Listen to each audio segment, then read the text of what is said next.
রুই মাছের ঝোল ফুলকপির আলু দিয়ে এইভাবে একবার বানিয়ে দেখুন। প্রথমে মাছটাকে নুন, হলুদ আর সর্ষের তেল দিয়ে ভালো করে ম্যারিনেট করে কড়া করে ভেজে নিন।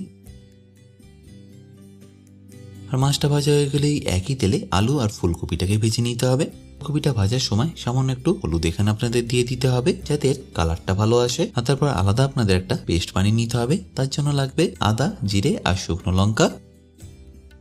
তারপরে একই তেলে সামান্য একটু কালো জিরে দিয়ে পেঁয়াজ বাটা দিয়ে দিন আর ভেজে নিন যতক্ষণ এটা একটু ব্রাউন হয়ে আসছে। আর ভাজা হয়ে গেলে তারপর একটু হলুদ গুঁড়ো দিয়ে দিন যে পেস্ট আমরা করেছিলাম।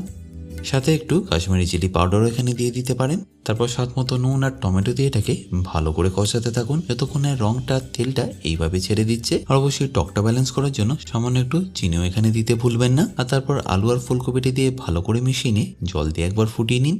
সাথে একটু পারলে কড়াইশুঁটিও এখানে দিয়ে দেবেন। তারপর মাছটা দিয়ে একবার ফুটিয়ে নিন আর ফিনিশ করুন এটাকে কাঁচা লঙ্কা, ধনেপাতা দিয়ে।